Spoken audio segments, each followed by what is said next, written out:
Que desarrollaran un modelo de relación en la comunidad, que generalmente cuando eso es articulado se llama modelo de desarrollo, porque tiene que ser crecimiento con inclusión, así es técnicamente definido.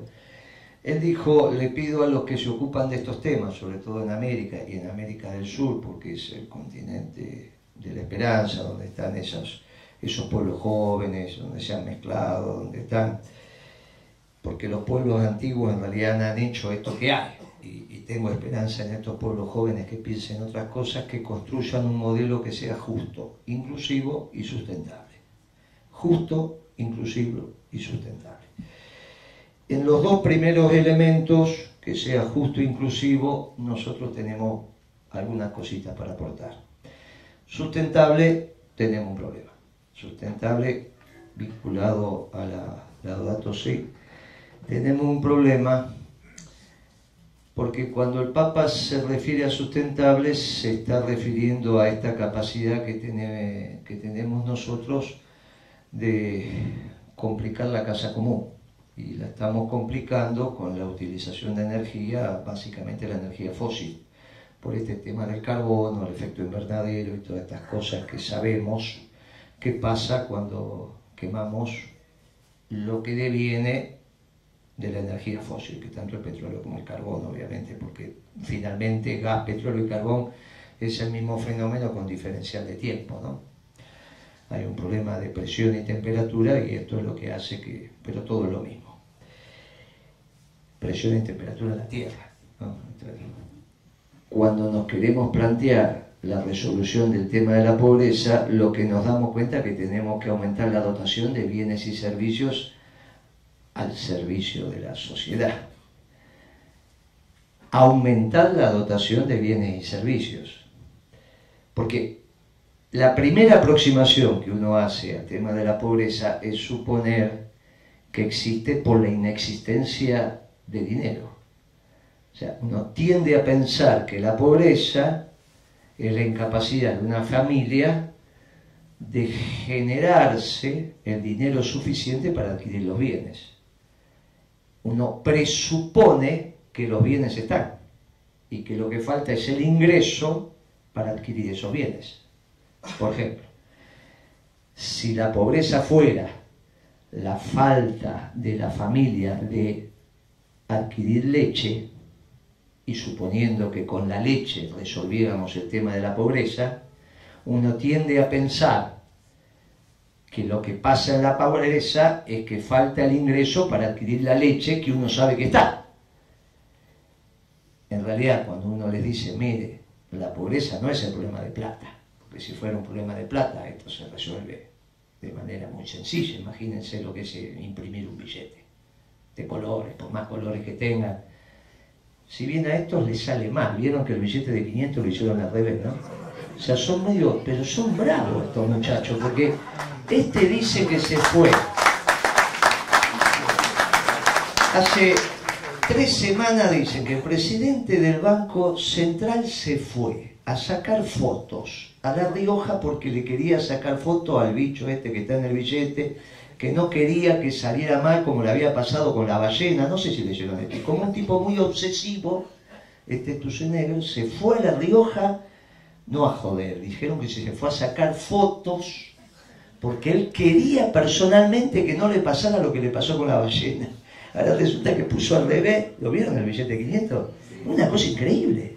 O sea, el bicho está para arriba y 500 está para abajo. Es una cosa loca. Bueno, es que estos son así, no saben dónde es, arriba, abajo, al derecho, al revés, son unos payasos.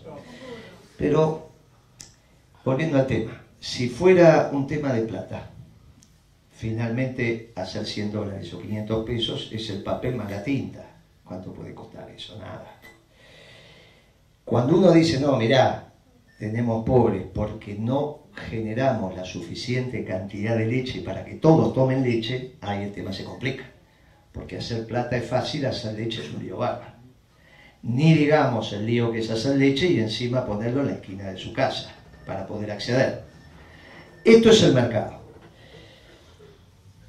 para aumentar la dotación de bienes y servicios, para terminar con la pobreza, la energía es un tema clave. A nadie se le ocurre que vamos a aumentar la cantidad de leche si con leche termináramos la pobreza sin utilizar la energía. Finalmente, la Serenísima, que en general es lo que ustedes ven por ahí, no es otra cosa que una gran empresa de logística que tiene como excusa entregar leche. La cantidad de facturas que hace por día la Serenísima, no voy a hacer la prueba de preguntar porque son 100.000 facturas por día. O sea, Mastelone fue capaz de generar una estructura industrial y comercial que hace 100.000 facturas por día y las cobra. Entrega y cobra.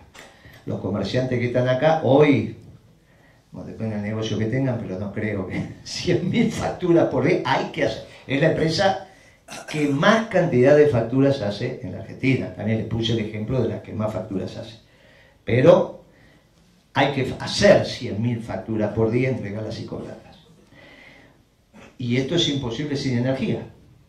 Finalmente, pensemos en la Serenísima, retira la leche de la puerta del tambo, va con un camión, al revés de lo que ustedes piensan, en este caso la factura de compra también la hace el comprador. Es como si un cliente va a la ferretería y la factura la hace el que compra. Bueno, en este caso es el servicio así.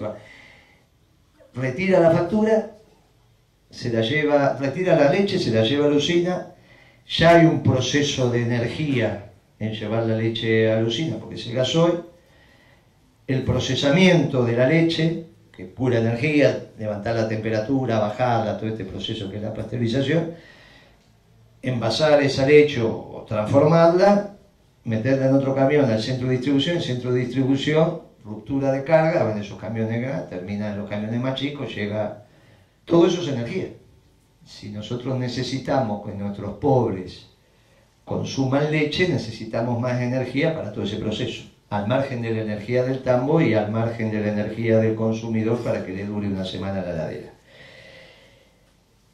Y hoy se ha generado un fenómeno a partir del 2010, donde estamos asistiendo a la tercera gran revolución que ha tenido el sistema capitalista, entendido el sistema capitalista como la capacidad que tiene un sistema de producir bienes y servicios, donde la particularidad es que los medios de producción tienen nombre, tienen un nombre determinado que es el propietario. Con una particularidad del sistema capitalista que es el que mejor ha resuelto el tema de por qué un hombre tiene que trabajar. Es el tema de los incentivos.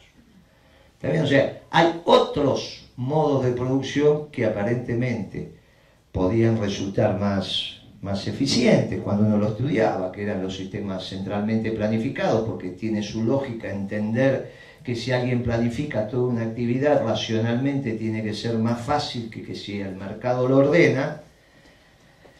Pero después de algunas décadas nos dimos cuenta que si bien desde lo racional podía ser mejor, por el tema de la planificación, en el tema de los incentivos nos complicaba. O sea, esta historia de por qué alguien se levanta a las 4, 5, 6, 7 de la mañana y trabaja, y por qué en otra economía y no se levanta o trabaja menos, es un tema. El tema de los incentivos no se ha encontrado desde ahí un modo de producción que resuelva de manera